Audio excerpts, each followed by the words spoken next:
Hello everyone, welcome back to my another blog. তো আজকে এসে আমরা চাকদা মুকুন্দপুর মন্দিরটা দেখে নাও সবার কেমন হয়েছে। চলো কামান।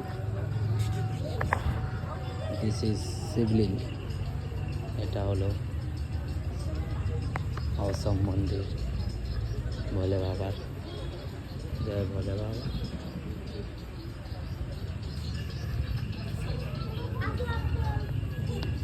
এটা হলো মেন মন্দির।